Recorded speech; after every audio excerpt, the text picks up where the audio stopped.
এটা হলো 5:45 দিকের ঘটনা। আমি তখন অফিসের সামনে দাঁড়ায় আছি, দেখলাম উপর থেকে এটা কিছু পড়লো আর একটা শব্দও হলো, মানে কিছু ভারী কিছু বস্তা টস্তা মনে হলো। তো সবাই দিকে ধাম করে দৌড়াচ্ছে ওটা পড়া দেখে।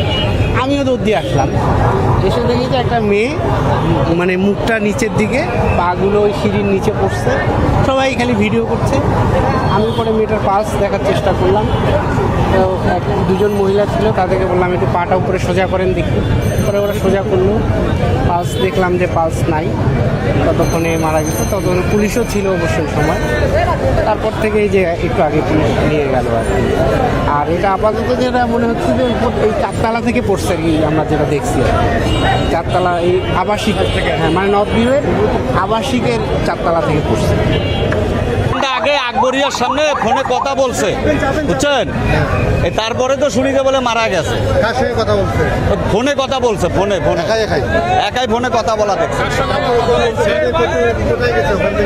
এটা তারপরে দেখি নাই, আমি তো তখন ওই দোকান নিয়েই ব্যস্ত। ঠিক আছে, ওই মনে করেন ওইখানে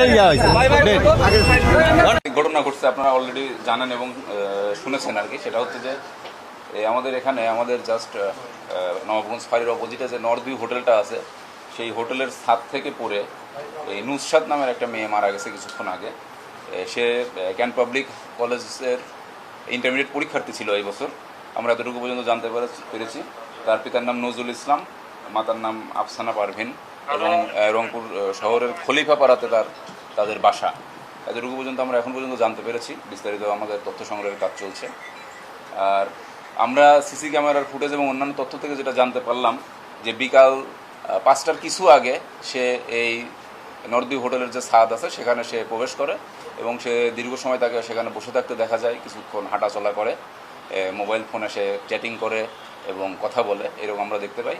এবং অবশেষে সে বিকাল 5:42 সময় শার্পলি সে ওখান থেকে একটা রেলিংয়ের উপর বসার পরে সে আমরা দেখতে পেলাম যে হঠাৎ করে সে ওখান থেকে পড়ে গেল। তা এই বিষয়ে আসলে এখন পর্যন্ত আমরা কোনো কনক্লুসিভ সিদ্ধান্তে পৌঁছাতে পারছি না যে এটা আসলে কেন ঘটলো, সে কেন এমনটা করলো।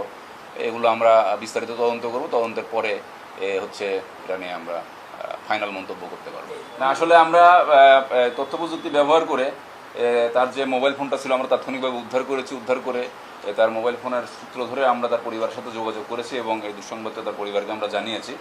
জানানোর পরে তারা হয়তো কিছুক্ষণের মধ্যে চলে আসবে। আর সে বিজ্ঞান বিভাগেই পড়তো। আমরা তার সহপাঠীদের সাথে দু একজনের সাথে কথা বলেছি, এই কথা বলে নিশ্চিত হয়েছে আর কি তার পরিচয়টা। হ্যাঁ, সে আমরা সিসি ক্যামেরা ফুটেজে এখন পর্যন্ত যেটা দেখতে পাচ্ছি যে সে একাই উঠেছে এবং 4:54 সময় সে সেখানে ইন করে এবং প্রায় ঘন্টাখানেক সে সেখানে অবস্থান করে এবং তারপর 5:42 সময় সে সেখান থেকে পড়ে। হ্যাঁ, হোটেল কর্তৃপক্ষের সাথে আমরা যোগাযোগ করেছি। সে হোটেলের কোনো এই রেজিস্টার্ড বোর্ডারও ছিল না, রেস্টুরেন্টেও বসেনি। সে আসলে আপনারা জানেন যে হোটেলটাতে সরাসরি ছাদে চলে যাওয়া যায় লিফটে, সম্ভবত সে ওইভাবেই গিয়েছিল। না এখনো পর্যন্ত আমরা এটা ফোনে আসলে তার যে ফোনটা আমরা পেয়েছি এটা এখনই ডিটেলস বলা সম্ভব না, এটা একটু সময় সাপেক্ষ ব্যাপার। তবে কোনো মেসেজিং অ্যাপস তার ফোনে ছিল না, যেমন মেসেঞ্জার, হোয়াটসঅ্যাপ এগুলো কিছু ছিল না। পরবর্তী কার্যক্রম এখন যে আসলে এটার সাথে কতটুকু ক্রাইম রিলেটেড আছে, কতটুকু অপরাধ আছে সেটা জানার জন্য আমরা পিবিআই এবং সিআইডির যে দল আছে তাদেরকে ডেকেছি এবং তারা এসে এই সুরতাল করবে। পরবর্তীতে আমরা পোস্টমর্টমের জন্য আচ্ছা না, পুলিশ 1 ঘন্টা পরে যায় না। এটা হচ্ছে পুলিশ বলতে এখানে বোঝা যাচ্ছে যে আমাদের ফাঁড়ির সামনেই ঘটনা, তাৎক্ষণিকভাবে পুলিশ গেছে। এটা এই যে পিবিআই এবং সিআইডি যারা ক্রাইম সিনে কাজ করে তাদের আসতে একটু রিয়াকশন টাইম লাগতে পারে, কারণ তাদের অফিসটাও একটু দূরে এবং তাদেরকে জানানোর একটা বিষয় আছে এবং তারা অন্য কাজে এঙ্গেজ থাকতে পারে। এই সকল কারণে হচ্ছে